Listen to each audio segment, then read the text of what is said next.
नहीं सर।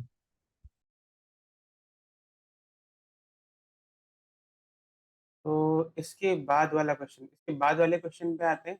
ये वाला क्वेश्चन ये आ गया था।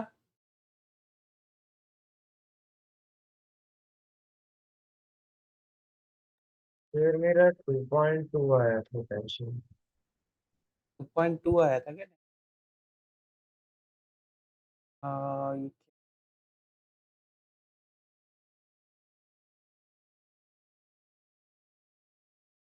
2.2 तो नहीं है टेंशन। कौन सा टेंशन निकाला है तुमने? Compute the tension in the cord containing M2 ना, M2 and the pulley. No, okay. 2.2 नहीं आ रहा है, 0.2 आ रहा है इसका।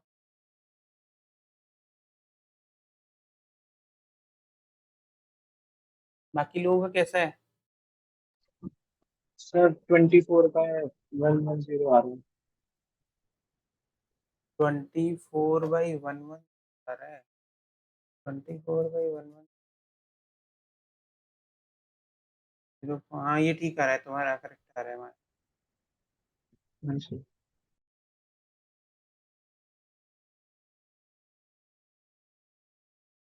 चलो, तो मानस का गलत आ रहा है ना, सॉल्व करके बता।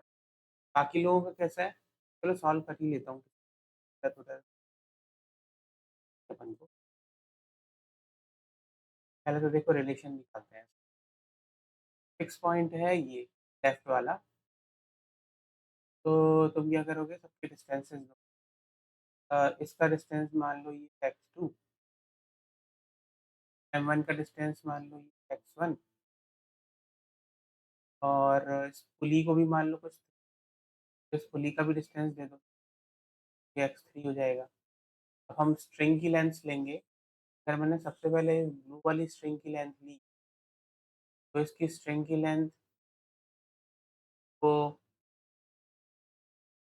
फॉर ब्लू स्ट्रिंग मेरी लेंथ क्या होगी, x x3 plus x3 minus x1 is equal.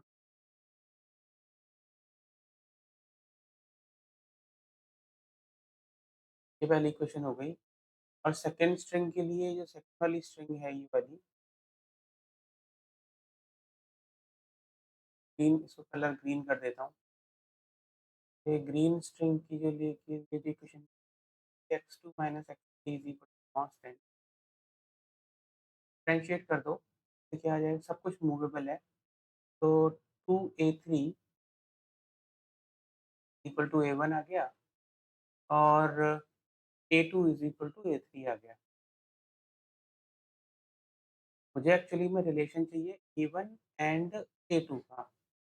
तो मैं a3 हटाऊंगा इससे, तो इन दोनों को सॉल्व करके हमारे 2a2 is equal to a1। मतलब इसका एक्सेलरेशन अगर a1 है, तो इसका एक्सेलरेशन, सेकंड का एक्सेलरेशन a1/2 होगा।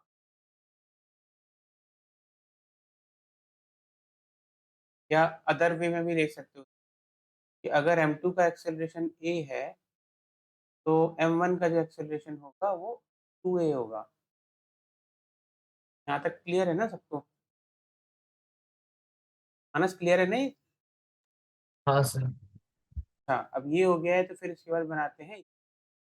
अभी इक्वेशन बनाओगे, अगर अपन ने टी वन वाले केस में T1 ले लिया, ये T1 है, ये यहाँ भी T होगा, यहाँ भी T1 होगा, यहाँ भी T1 होगा, इधर तुम देखो T2 टेंशन।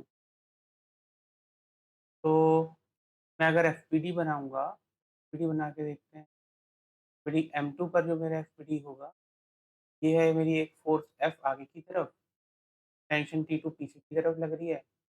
तो F minus T2 will be equal to M2 into a. Is my first equation. M1 के ऊपर इक्वेशंस बनाऊंगा मैं।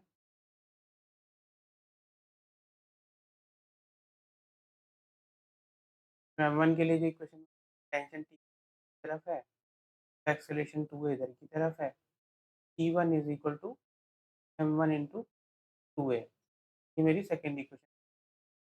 थर्ड पुली है, ये मासलेस है, इसके ऊपर मैं अगर इक्वेशन बनाऊँगा T2 is equal to 2T1 आएगा, मेरी थर्ड इक्वेशन।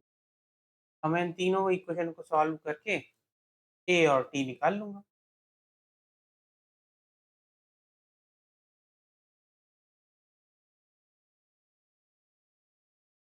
इसने हमें T1 computation the cord containing M2 and the pulley ना, M2 एंड द पुली यानी कि T2, हाँ, T2 पूछा है, हमसे T2 पूछा है इसने।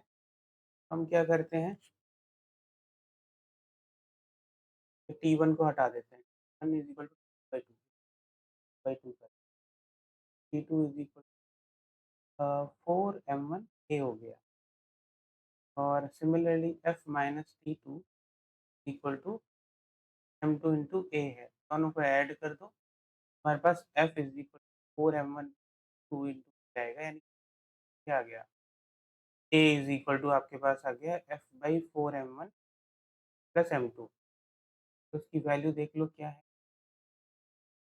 F की वैल्यू कितनी है 0.4, M1 की वैल्यू है 0.3 kg, 4 इंटू 0.3, M2 की वैल्यू है 0 यानी कि 0.2, 0.4 बाई 1.4,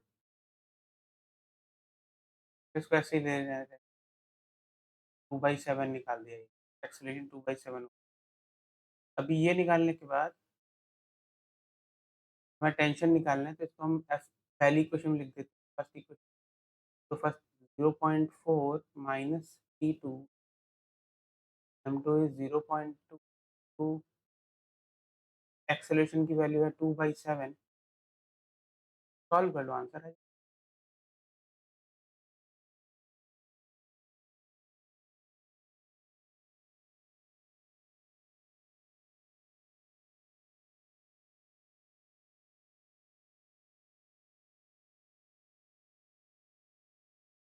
यार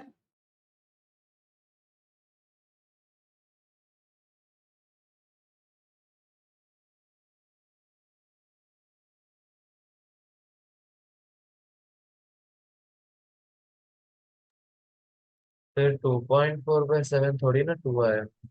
हाँ 0.34 आ रहा है, नहीं वो तो मैंने वो ऐसे 0.4/7 इज इक्वल टू 0.34 आएगा ना,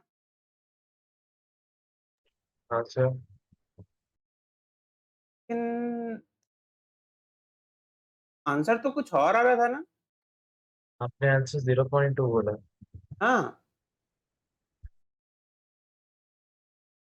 सर सर एक्सेलरेशन 4/7 होगी क्योंकि नहीं, एक्सेलरेशन 2/7 है ना, जो कि 0.37 आ रहा है, 0.3 आ रहा है, मतलब अप्रॉक्सीमेटली 0.3 सम। क्यों, कुछ गड़बड़, कहाँ मैंने कुछ गड़बड़ किया है क्या कहीं पे?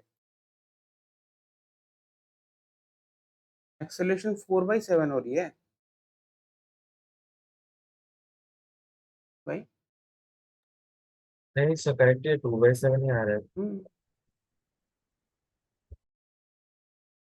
कुछ गड़बड़ नहीं हुआ है कहीं पे भी।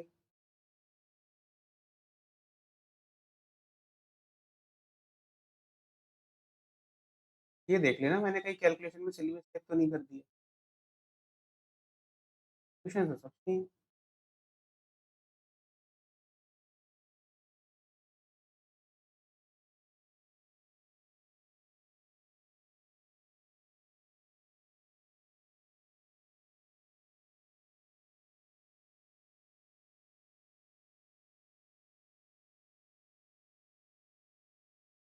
देख लेना है ना, एक बार चेक कर लेना, वे ऑफ सॉल्विंग तो समझ ही गए हो,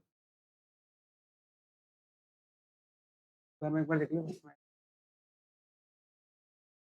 T2 मैंने लिखा है,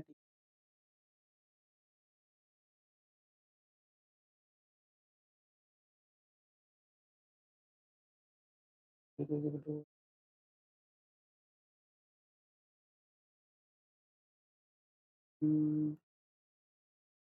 M1 मैंने 0.3 लिया है, M2 1.2 प्लस 0.4, 7 है एकदम करेक्ट। 0.4 माइनस 2 इज 2 into 2 0.4 6/7 सही है यार, सही है, यही आंसर आएगा।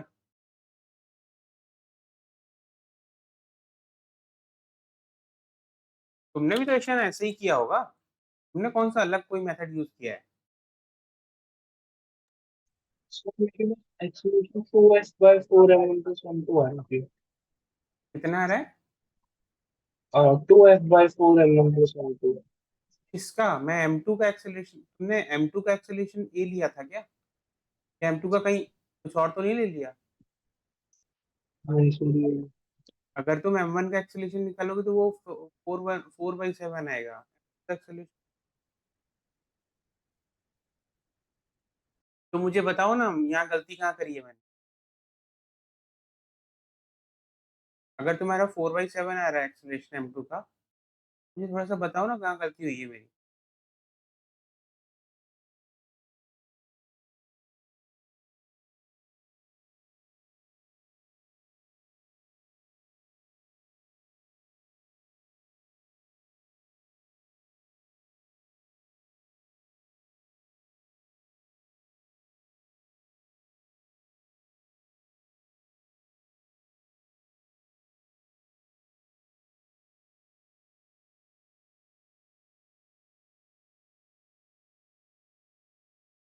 कुछ नहीं है यार, बिल्कुल ठीक है। मैं एक बार और चेक कर लूंगा। इसमें कुछ चेक करने का है ही नहीं, बहुत सिंपल क्वेश्चन है, बहुत ही ज्यादा इजी। सिंपल इक्वेशंस है, सिंपल एक्सेलेरेशन का इक्वेशन फॉर्मिंग इक्वेशन को सॉल्व करना है बस, करना है। ये सबको समझ में आ गया ना, मानस समझ में आ गया? हाँ सर। एक बार ईशान मुझे अपनी वर्किंग देख लेना, मैं चेक करना चाहता हूँ तुम्हारा 4/7। तो ये भी गलत तो है ना? मैं भेज दूंगा आपको। हाँ भेज देना। हाँ गलत ही होगा भाई, तो 0.2 आ रहा है, मेरा तो एग्जैक्ट 0.34 आ रहा है, तो 0.34 ही करेक्ट होना चाहिए। सर ये लास्ट वाला क्वेश्चन मुझसे नहीं हुआ सर। नहीं हुआ? किसी से नहीं हुआ। बाकी लोगों से हुआ?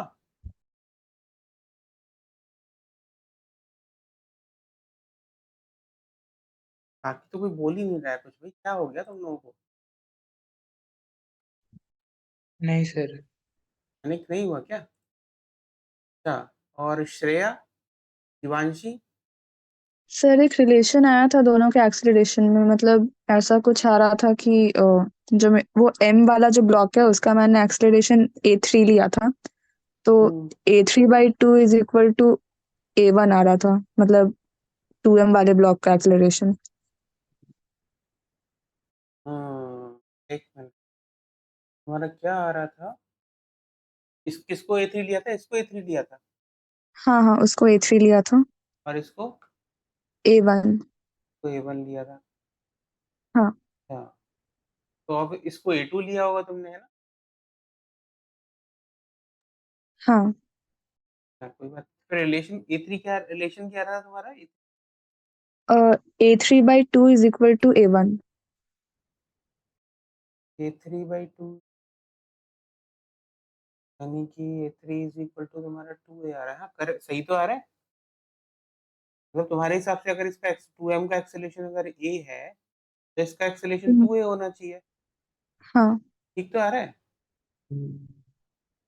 और उसके बाद फिर वो टेंशन और वो सब का इक्वेशन, मतलब ये ए और जी के टर्म्स में कुछ आएगा क्या? ऑल द मतलब circle acceleration of block of, ये जी के टर्म्स में लेके आओगे तुम, एक्सेलेरेशन की वैल्यू जी के टर्म्स में, मतलब फुल वैल्यू आ जाएगी। तो जैसे मेरा टेंशन टी का टर्म, मतलब टी मतलब वो जो एम ब्लॉक पे जो टेंशन लग रहा है हम्म, उसका वैल्यू, हाँ ठीक है, तो उसका आ रहा था, नहीं नहीं नहीं नहीं नहीं, क्या हुआ ये?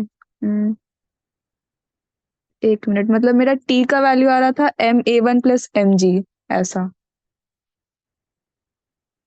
M A1 प्लस M3, तो तुम्हें एक A1 की वैल्यू भी तो निकालनी पड़ेगी। हाँ तो वही a1 का क्या करना है वो समझ नहीं आ रहा है। हाँ, मतलब सभी लोग फंसे हैं सवालों इसमें। तो चलो चलो स्टेप बाय स्टेप चलते हैं ना, दिखाता हूँ, सॉल्व करके दिखाता हूँ। यहाँ क्या है कि फिक्स पॉइंट कौन सा मानोगे तुम? फिक्स ये मान लो, ये वाली पुली वाला पॉइंट, इसको फिक्स मान लो।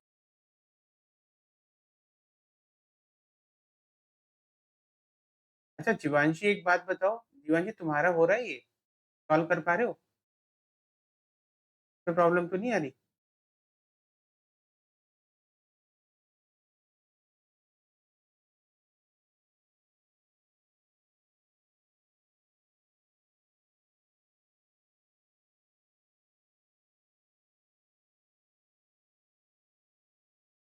तो सॉल्व ही कर रहा हूँ मैं। देखो ये, इसको मैं ले लेता हूँ, ऐसे ही ले लेता हूँ जैसे तुमने लिया था। इसको मैं ब्लॉक नंबर 3 ले ले रहा हूँ और इसको ब्लॉक नंबर 1 ले लेता हूँ और इस पुली को ब्लॉक नंबर 2 ले लेता हूँ। तो मेरा जो ये हो जाएगा, ये हो जाएगा x3, ये डिस्टेंस हो गया x3 और इसका जो मैं फिक्स से पॉइंट से डिस्टेंस लूँगा ये हो जाएगा x2 और इसका जो डिस्टेंस हो जाएगा ऊपर से वो हो जाएगा। सर एक चीज़ पूछना था, पूछो, पूछो। A1 का वैल्यू G/4 आ रहा है क्या? नहीं, अच्छा। G/6 आ रहा है। देखो, तो यहाँ हुँ। पर जब अपन सॉल्व करेंगे तो यहाँ क्या होगा कि ये भी x2 ही होगा ना, तो हमारी जो स्ट्रिंग की लेंथ होगी, मतलब सबसे पहले हम इस वाली स्ट्रिंग की लेंथ लेते हैं। तो इसकी स्ट्रिंग की जो लेंथ होगी वो टोटल क्या होगी, x3 plus 2x2 is equal to constant. पहली इक्वेशन तो ये बन गई। फिर उसके बाद सेकंड ग्रीन वाली स्ट्रिंग के लिए लेंथ, वो स्ट्रिंग की लेंथ कांस्टेंट है। फिर उसके केस में क्या होगा कि x1 minus x2 is equal to constant. तो इसको तुम डिफरेंशिएट कर दो तो यहाँ पे तुम्हारे पास आएगा a3 is equal to minus a2 और सेकंड से आएगा a1 is equal to a2। तो तुम्हें क्या निकालना है, a3 और a1 में रिलेशन निकालना है। a3 is equal to minus 2a1 आ गया। कहने का मतलब है अगर 2m का एक्सेलरेशन नीचे की तरफ जा रहा है तो इसका एक्सेलरेशन, m का एक्सेलरेशन ऊपर की तरफ जाएगा ट्वाइस से। ये वैल्यू हमारी आ गई है। अब इक्वेशंस बनाना चालू करते हैं। सपोज मैंने 2m ब्लॉक पे टेंशन दे दी T1 ऐसे करके और सेकेंड वाली स्ट्रिंग में मैंने टेंशन दी T2।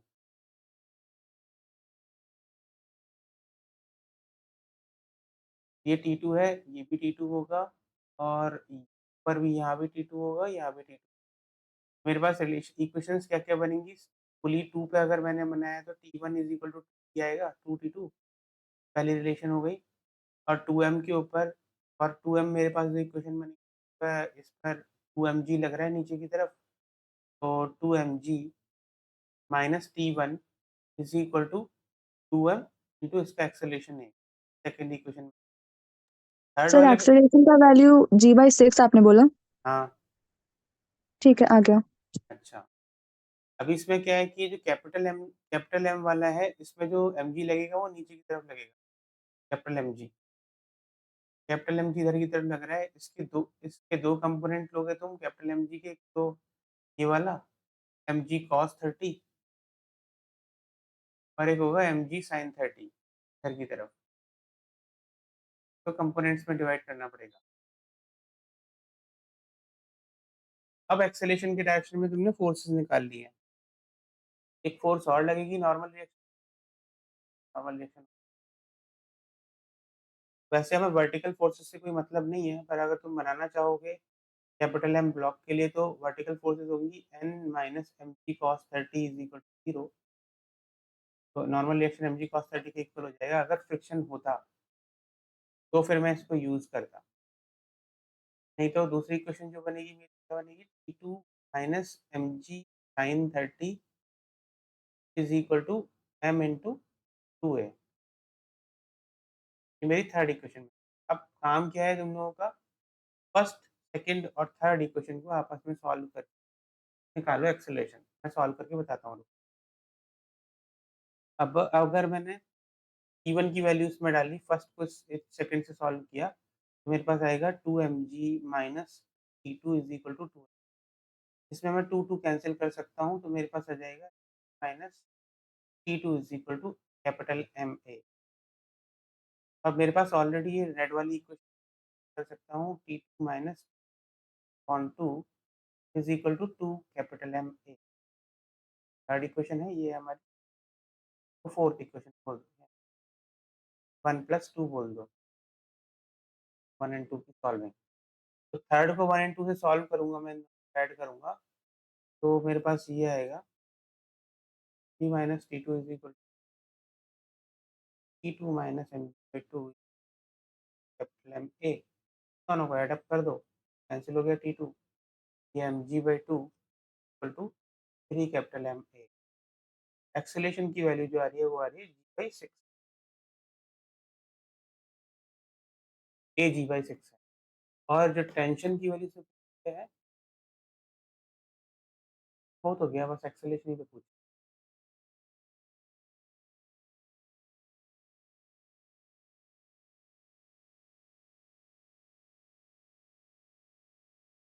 ठीक है।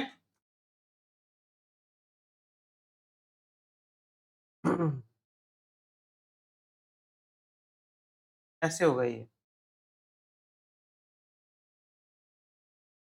पता है ये वाला जो क्वेश्चन है ना, ये वाला क्वेश्चन एज इट इज है बहुत पुराना। ये वाला क्वेश्चन एक्चुअली पिछले बार के जेई में आया था ये।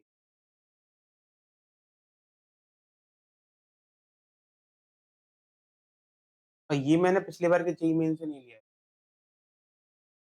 तो ये जो एक्सेलरेशन के बेसिक बेसिक रिलेशंस है ना, ये तुम्हें निकालने आने। अभी मुझे ये बताओ कि बाकी लोगों सभी लोगों को समझ में आ गया कि नहीं? किसी को समझ में कोई डाउट हो हल्का सा भी तो मैं तो समझा दूंगा, नहीं तो फिर मैं आगे बढ़ जाऊंगा फ्रिक्शन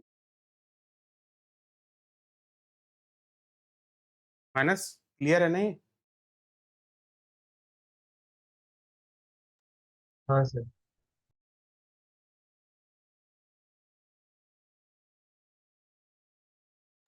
सर आपने डे 1 को एक होमवर्क करने को बोला था जिसका आपने बोला था सॉल्यूशन व्हाट्सएप पे भेजने के लिए। हाँ भेजा तुमने नहीं भेजा नहीं है, मतलब उसका आप एक हिंट दे सकते हैं क्या, मतलब ये वाला? क्या करना है? ये हाँ ये बोला, हाँ। ये मैंने भेजा ही इसलिए था तुम लोगों को, क्योंकि मुझे अच्छा क्वेश्चन लग रहा था। सॉल्व करके बताता मतलब हूँ। समझ नहीं आ रहा कि अप्रोच कैसे करना है तो। हम्म। वो सर्कल ट्रिगर कर रहा है सर। ये सर्किल ट्रिगर कर रहा है? हाँ, ये किसी का भी नहीं आया क्या? और इसमें फ्रिक्शन भी लग रहा है। रफ इंक्लाइन प्लेन बोला था ना उन्होंने। अच्छा, तो मैंने तो फ्रिक्शन के बारे में बताया नहीं है तुम्हें। हाँ हम्म। चलो फ्रिक्शन ही डिस्कस कर लेता हूँ, फ्रिक्शन डिस्कस करने के बाद फिर करना, फिर बताता हूँ। वैसे सॉल्विंग इसकी पता है कैसे होगी? मैंने शायद तुम्हें क्लास में तुम लोगों को ये तो बताया था कि फ्रिक्शन एक्चुअली फ्रिक्शन का वो क्या होता है, फ्रिक्शन होता क्या है, म्यू इनटू नॉर्मल रिएक्शन, शायद ये तो बताया था मैंने। तुम लोगों ने मुझे बोला भी था कि शायद कि सर इतना तो हमें आता है।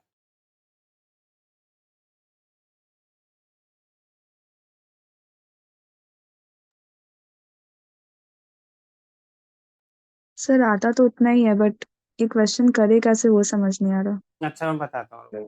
देखो, अगर तुम्हें थोड़ा बहुत भी फ्रिक्शन के बारे में पता है ना, तो फ्रिक्शन क्या करता है, वो ना रिलेटिव मोशन को रोकता है, मतलब रिलेटिव मोशन को रोकता है। तो यहाँ ये मैंने को दिया था तुम लोगों को, देखो ये टेंशन है, fear of weight, this is kept stationary on a rough inclined plane by horizontal string, find the tension in the string, force of friction on the sphere and the normal reaction on the sphere by the plane। अब problem तुम लोगों को सबसे पहले ये आएगी वाला, इस वाले केस में फ्रिक्शन फोर्स लगेगी किधर, है ना? ये यहाँ पर ये कैसे देखते हैं, ये स्ट्रिंग तो फिक्स है, ऊपर वाली स्ट्रिंग एकदम फिक्स है, ठीक है, एकदम फिक्स है। तो उसकी वजह से अगर ये मूवमेंट चालू करेगा तो ये ऐसे तो नहीं चालू करेगा, ये ऐसे स्लाइड तो कर नहीं सकता नीचे की तरफ। स्लाइड कर क्यों नहीं सकता? क्योंकि ये स्ट्रिंग की लेंथ फिक्स है। सही बात है।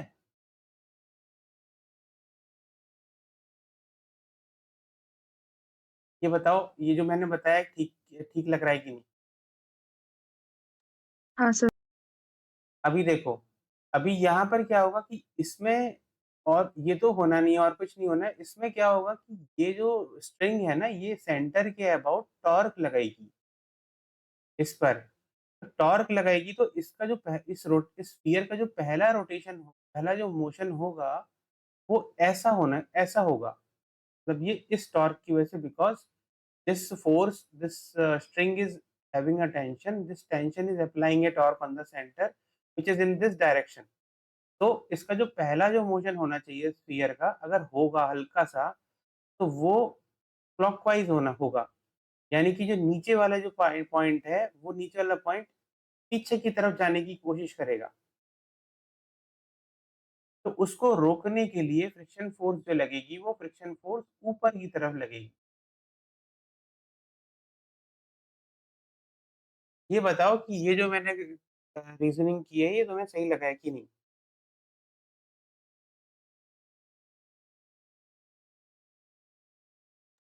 सर एक बार फिर से बताएंगे?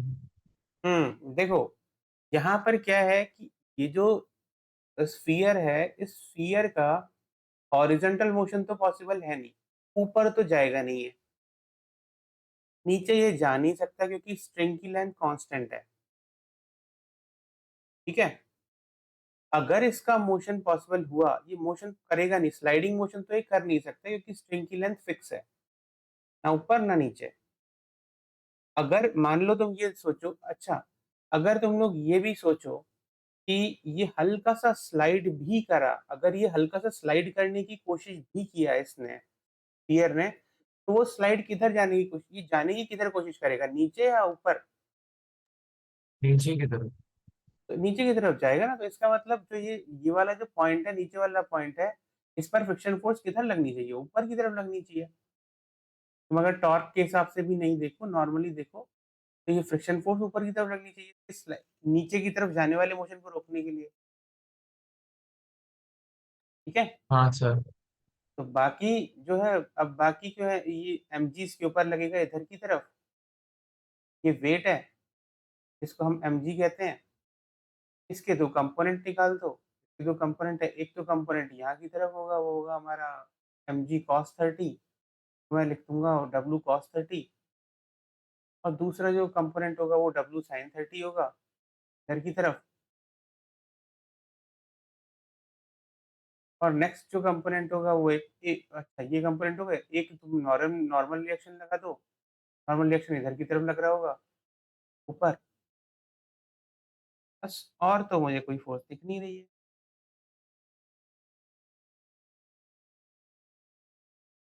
अब तुमको क्या करना है? तुमको ये करना है कि इसमें इक्विलिब्रियम में लेके आना है इसको, मतलब इक्विलिब्रियम की इक्वेशन बनानी है तुम्हें। बात क्या है यहाँ पे कि तुम बोलोगे कि सर इसमें इक्विलिब्रियम कैसे बनाए? इक्विलिब्रियम जब तुम बनाओगे तो तुम्हें टी के भी दो कंपोनेंट लेने पड़ेंगे, क्योंकि जो टी है, ये वाला एंगल, अगर इसको अगर तुम थीटा ले रहे हो, ये थीटा है, तो ये वाला एंगल भी थीटा होगा।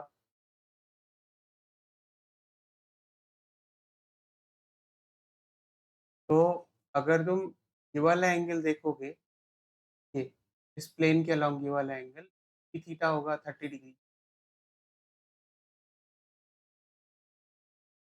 तो इस टेंशन के जो दो कंपोनेंट ले लो, एक प्लेन के अलॉन्ग ले लो और एक प्लेन के परपेंडिकुलर ले लो। टेंशन के जो दो कंपोनेंट हो जाएंगे, एक तो हो जाएगा ये टी कॉस 30 इधर की तरफ, और दूसरा कंपोनेंट हो जाएगा टी साइन 30 तरफ।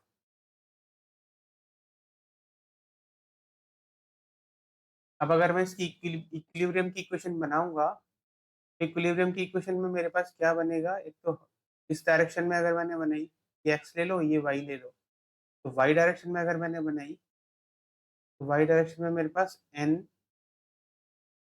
Is equal to W cos 30 plus T sine 30। ये मेरी पहली इक्वेशन बन गई। और अगर मैं प्लेन के अलॉन्ग बनाऊंगा, तो प्लेन के अलॉन्ग मेरी जो इक्वेशन होगी डब्ल्यू साइन 30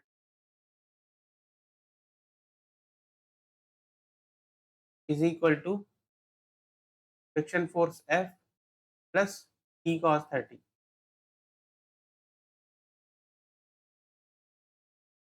बस, ये दो इक्वेशन बनेंगी, और इनको सॉल्व करोगे तो तुम टेंशन निकाल लोगे।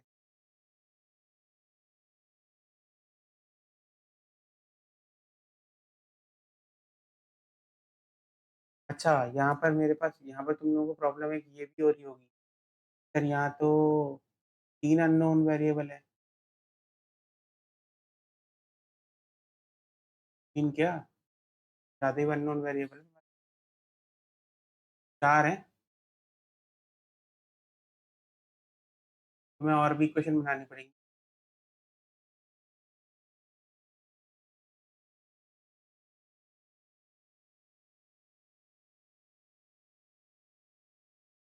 एक तुम टॉर्क की इक्वेशन भी ले सकते हो। टॉर्क क्योंकि ये इक्विलिब्रियम में है, तो इक्विलिब्रियम ये तो मैंने F net is equal to 0 किया है। अगर तुम्हें और इक्वेशन चाहिए तो टॉर्क नेट इक्वल टू 0 करके कर लो। Torque net is equal to 0 about C. तो टॉर्क जो होगा वो ये होगा E इंटू सी। मैं सी के अबाउट क्यों ले रहा हूँ? क्योंकि नॉर्मल रिएक्शन का टॉर्क और वेट mg का टॉर्क, ये सारे कंपोनेंट का टॉर्क 0 हो जाएगा, बस फ्रिक्शन फोर्स और टेंशन रहेंगी। तो टेंशन इंटू आर ये क्लॉकवाइज डायरेक्शन में है, minus F into R is equal to 0 होगा, क्योंकि एंटी क्लॉकवाइज डायरेक्शन में नेगेटिवली है। टॉर्क अबाउट सी हो जाएगा। तो यानी कि इससे मेरे पास एक रिलेशन आएगा कि T is equal to F है। ये मेरे पास एक थर्ड रिलेशन आ गई है। अब तो हो गया हमारा काम। अच्छा, मैंने 4 वेरिएबल क्यों लिख दिए? ये तो वेरिएबल है टी, एफ और एन। तो T is equal to F हो गया। अब तुम यहाँ से सेकेंड वाली इक्वेशन से आराम से लिख सकते हो कि T is equal to F, यानी कि T into 1 plus cos 30 is equal to W sine 30। तो हमारे पास टेंशन की वैल्यू आ गई, W sine 30 by 1 plus cos 30। ठीक है श्रेया? और यही हाँ वैल्यू सर। फ्रिक्शन फोर्स की हो जाएगी। और फिर इसके बाद तुम फ्रिक्शन फोर्स निकाल लोगे, टेंशन निकाल लिया।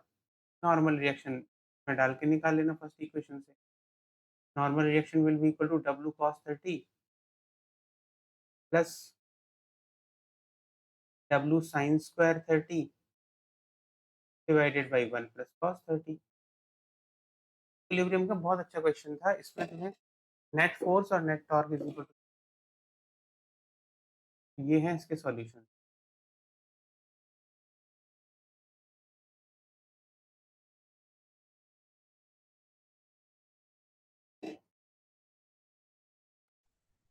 सर आपने अभी तक रोटेशन पढ़ाया नहीं है ना? नहीं, ठीक है। पर इसमें रोटेशन का कुछ ज्यादा है थोड़ी ना, बस एक टॉर्क की तो है। टॉर्क तो मैंने तुम्हें पहले बता दिया था इक्विलिब्रियम वाले में टॉर्क कैसे। हाँ, तो आपने बताया था।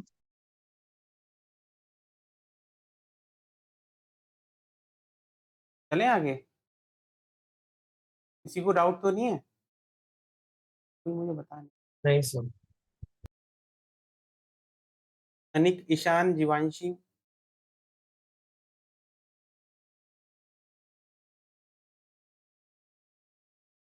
बता दो भाई कुछ तो तो। क्लियर है। क्लियर है ना? अनिक,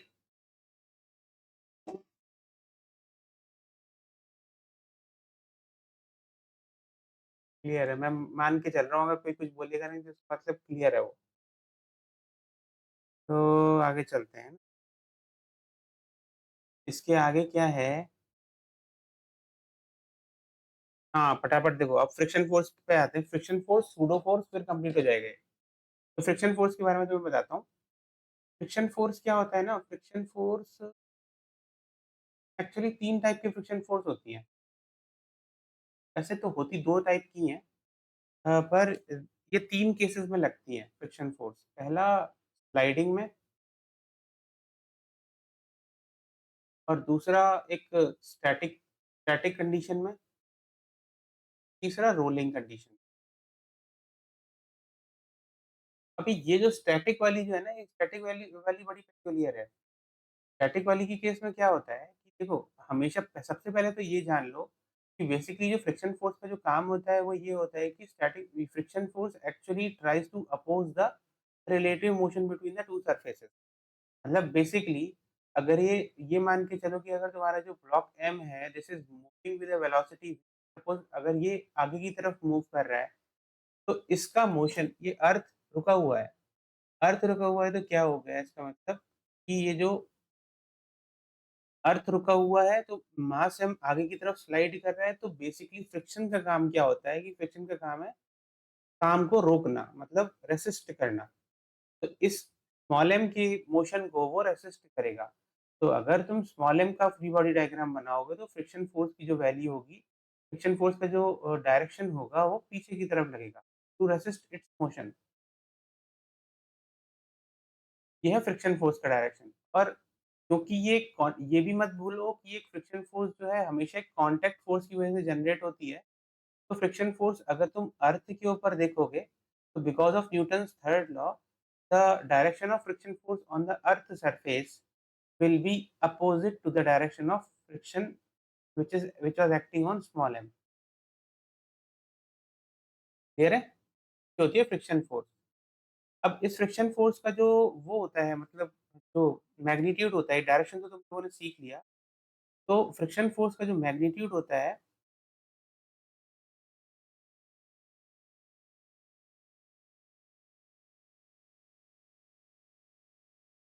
वो होता है mu into normal reaction. Normal reaction तो तुम जानते ही हो, मैंने बता ही रखा है नॉर्मल रिएक्शन क्या होता है।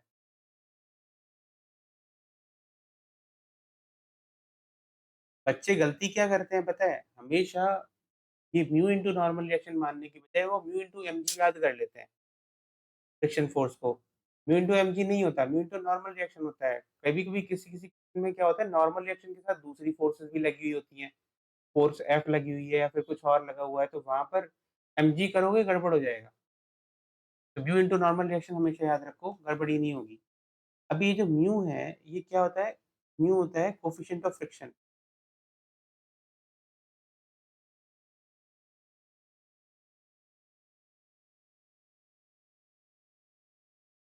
म्यू जो होता है, this is the property of material होता है। कोएफिशिएंट ऑफ फ्रिक्शन ये प्रॉपर्टी है मटेरियल की, सरफेस की। इसकी वैल्यू यूजुअली तुम्हें क्वेश्चन में दी होगी।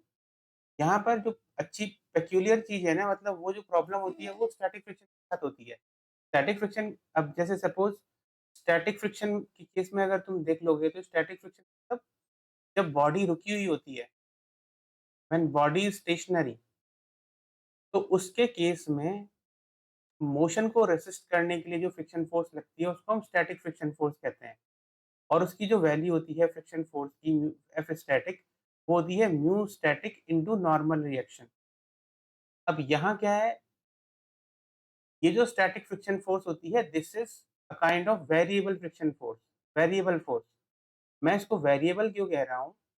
जैसे सपोज तुम्हें क्वेश्चन में दिया हुआ है, बहुत ध्यान से सुनना। जैसे सपोज क्वेश्चन में दिया हुआ है कि म्यू स्टैटिक की जो वैल्यू है वो है सपोज 0.8 न्यूटन, ठीक है? और जो नॉर्मल रिएक्शन की वैल्यू है वो है 10 न्यूटन। तो तुम्हारे पास जो स्टैटिक फ्रिक्शन फोर्स की वैल्यू आएगी वो आएगी 0.8 इंटू 10 विच इज 8 न्यूटन। अब सपोज तुम्हें ये पता है कि ब्लॉक के बीच में, ब्लॉक और इसके सरफेस के बीच में स्टैटिक फ्रिक्शन फोर्स 8 न्यूटन लग सकती है।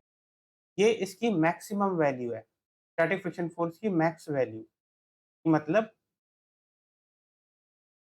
स्टैटिक फ्रिक्शन फोर्स मैक्स तक यहाँ जा सकता है।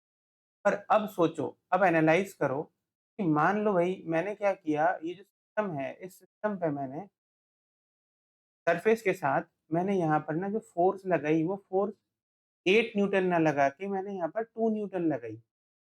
तो ब्लॉक तो मूव होगा नहीं। अब ब्लॉक को स्टेशनरी करने के लिए जो स्टैटिक फ्रिक्शन फोर्स है ना, वो स्टैटिक फ्रिक्शन फोर्स अपने आप को चेंज कर लेगी। अभी ये वैल्यू जो होगी ये 2 न्यूटन होगी। अगर इसकी वैल्यू, ये समझ लो कि अगर इसकी वैल्यू 1 न्यूटन है तो फ्रिक्शन फोर्स की, स्टैटिक फ्रिक्शन फोर्स की वैल्यू 1 न्यूटन होगी। अगर 2 न्यूटन है तो 2 न्यूटन होगी। ऐसे ही अगर 5 न्यूटन है तो ये 5 न्यूटन होगी, रोकने के लिए स्टैटिक फ्रिक्शन फोर्स की। इसलिए बोल रहा हूँ कि वेरिएबल फोर्स होती है, कंडीशन के हिसाब से अपने आप को चेंज करती रहती है। और फिर अगर ये ऐसा तब तक करती है जब तक कि 6 न्यूटन है तो ये 6 न्यूटन होगी। ऐसा ये तब तक करती है जब तक आप इसके पास जो मैक्सिमम अवेलेबल फोर्स होती है 8 न्यूटन, वो रीच नहीं कर जाती। 8 न्यूटन फोर्स की वैल्यू हो गई यहाँ पर भी ये 8 न्यूटन हो गया और जैसे ही ये 8 न्यूटन हुई, क्योंकि जो स्टैटिक फ्रिक्शन फोर्स की जो मैक्सिमम वैल्यू है वो 8 न्यूटन है, इससे ज़्यादा नहीं बढ़ सकती, तब ये ब्लॉक मूव करना चालू कर देता है।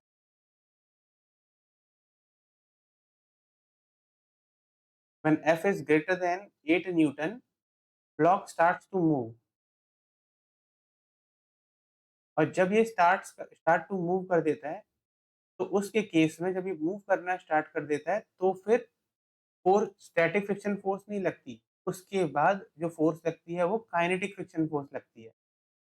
अब जब ये मूव करना चालू कर देगा with some velocity, force greater than 8 newton पर, तो उसके केस में जो फ्रिक्शन फोर्स लगेगी, ये म्यू इंटू एन, वो लगेगी mu kinetic into N, F के। तो इसको हम कहते हैं काइनेटिक फ्रिक्शन।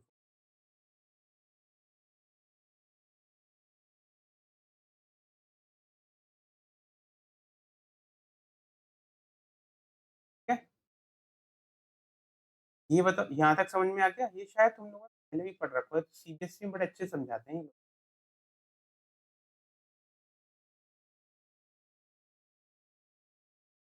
और रोलिंग के केस में रोलिंग फ्रिक्शन फोर्स आता है, पर रोलिंग वाला केस तुम पढ़ोगे नहीं, रोटेशन में भी नहीं पढ़ोगे।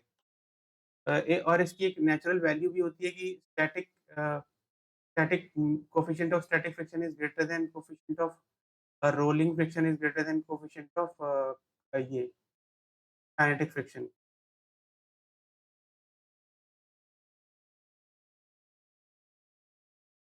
और इसका एक ग्राफ भी होता है फ्रिक्शन फोर्स का जो ग्राफ होता है वो ऐसा होता है।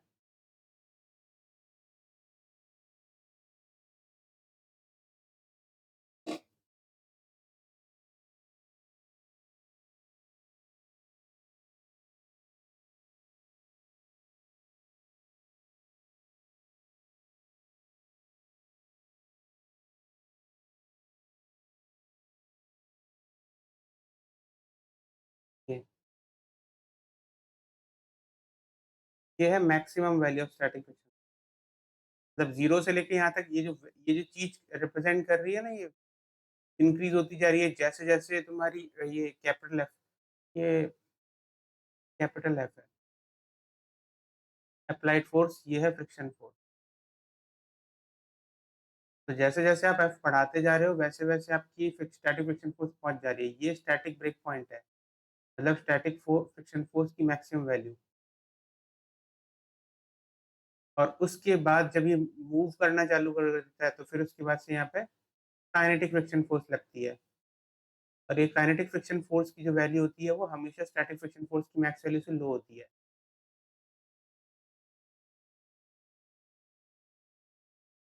समझ गए फ्रिक्शन फोर्स के बारे में?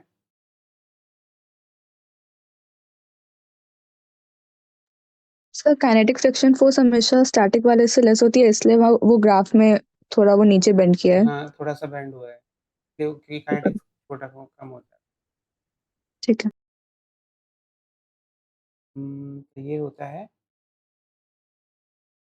अच्छा, ये हो गया इस अब बस तुम लोग इसको अप्लाई करना जानते हो। जब भी क्या होता है, जब भी हमारे पास कोई भी क्वेश्चन आता है, उस क्वेश्चन में फ्रिक्शन फोर्स लगा दो। अच्छा, इसमें मैं बड़े अच्छे टाइप के क्वेश्चन एक टाइप का क्वेश्चन करना, जिसमें फ्रिक्शन फोर्स बताना।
चलो मैं क्वेश्चन फ्रेम करके दे रहा हूँ।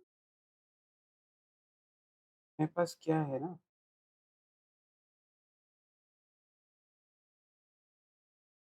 मेरे पास 3 ब्लॉक्स हैं। ऐसा है, मैं एक ब्लॉक सिस्टम बना के दे रहा हूँ। मेरे पास 3 ब्लॉक्स हैं। ऐसा एक ये है, एक ये है और एक इसके ऊपर रखा हुआ है।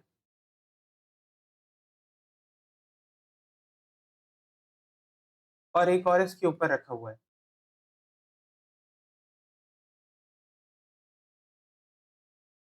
ये है M1, ये है M2, ये है M3। Friction between M3 and M2 की वैल्यू है μ1। M2 एंड M1 के बीच में है μ2 और M1 एंड द सरफेस इसके बीच में है μ3। मैंने क्या किया, मैंने M2 के ऊपर एक एक्सटर्नल फोर्स लगाई, कैपिटल F। अब मुझे बताओ FBD के through what will be the what will be the friction force acting on each of the block। मतलब बेसिकली तुम्हें ना तीनों का ही FBD बना के देना है इंक्लूडिंग फ्रिक्शन। ये है M3 का, मुझे बता दो क्या कैसे कैसे फोर्स लगेगी। ये है M2 का और ये है M1। सर एनोटेट कर दूं? एनोटेट कर दो। हाँ।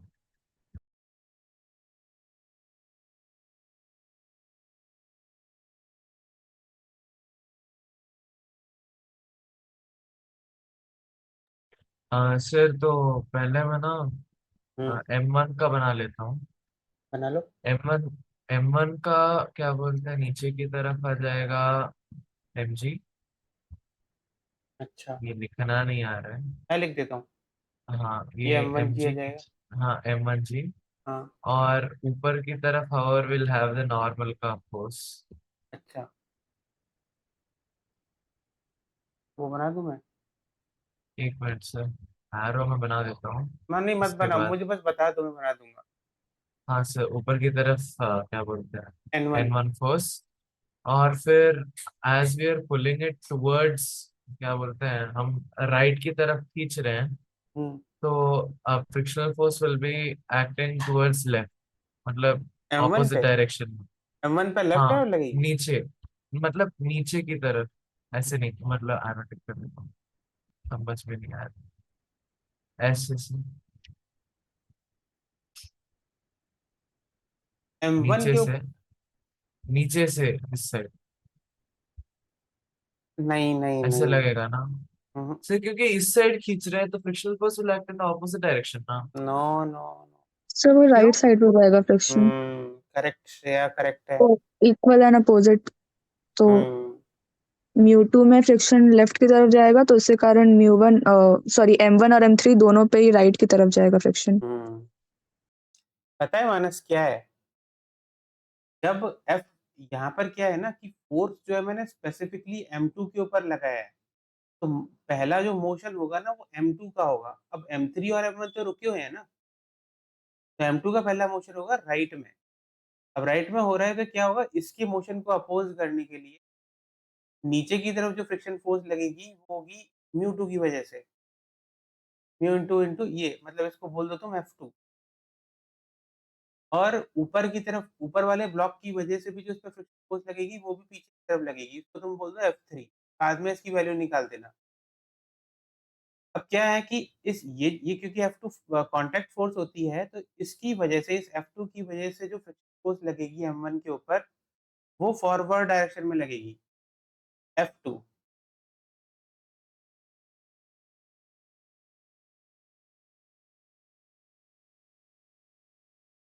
ठीक? हाँ सर। अब ये क्योंकि F2 ऊपर आगे की तरफ, F2 की वजह से आगे की तरफ जाएगा, तो ये M1 के ऊपर जो नीचे सरफेस की वजह से जो तो पीछे की तरफ लगेगी।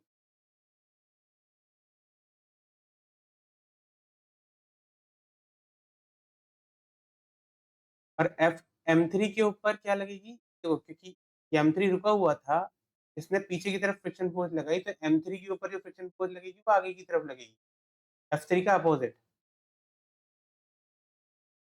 ये है फ्रिक्शन फोर्सेस।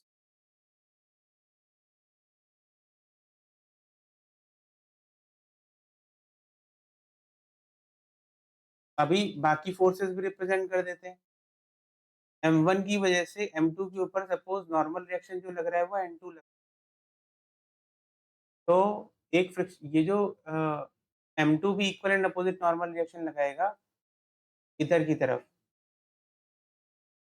तो वो भी मैं ऊपर से ही दिखाता हूँ तो तुम लोग ये N2 नीचे की तरफ लगेगा। सिमिलरली M3 M2 के ऊपर एक फोर्स लगाएगा जो कि नीचे की डायरेक्शन की तरफ होगी।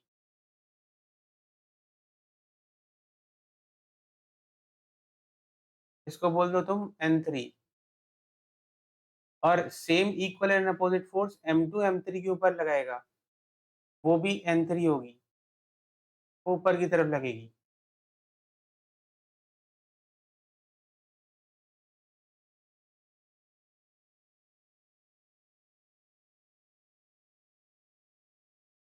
बाकी तुम ये वाली फोर्स रिप्रेजेंट कर दो mg फोर्स। m1g तो हो ही गई है, m2g यहाँ पर, एक यहाँ m3g यहाँ पर। ठीक है ना श्रेय, सारी की सारी फोर्सेस मैंने रिप्रेजेंट की है, ये तो किया है तुमने भी। हाँ सर, वो नॉर्मल वाले में थोड़ा इशू हुआ था, बट हाँ ठीक है, ऐसे ही था। अब फ्रिक्शन फोर्स की जो वैल्यूज है वो सब बता देता हूँ मैं तुम्हें। तो F3 की जो वैल्यू है, ये जो F3 की वैल्यू होगी वो होगी μ3 × N1, और जो F2 की वैल्यू है, F2 is the friction force between M2 and M1। तो ये M1 ने जो M2 पे लगाई थी तो इसकी वैल्यू होगी μ2 × N2, और जो μ1 की जो वैल्यू है, ये फ्रिक्शन फोर्स M3 पर जो लग रहा है F3, इस F3 की जो वैल्यू होगी वो होगी μ1 × N3।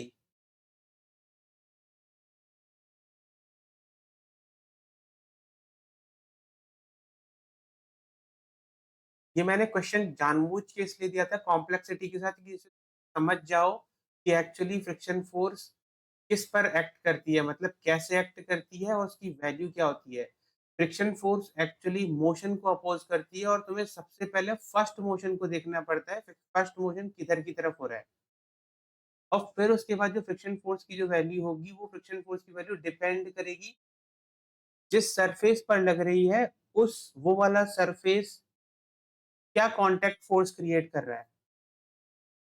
जैसे M1 के ऊपर यहाँ पर ध्यान देना, M1 जो ये जो M1 था, इसके ऊपर जो मैंने फोर्स F3 लगाई थी ये वाली, ये इस इस सरफेस की वजह से, नीचे वाले सरफेस की वजह से N1 क्रिएट हुआ था, इसलिए μ3 × N1 है। अभी अगर मैं F2 को देखूं तो F2 जो है वो M2 और M1 के कांटेक्ट से जनरेट हुई थी। M1 M2 पर N2 लगाया था, इसलिए मैंने इस सरफेस पर जो कांटेक्ट फोर्स है वो N2 है, इसलिए मैंने μ2 × N2 लगाया।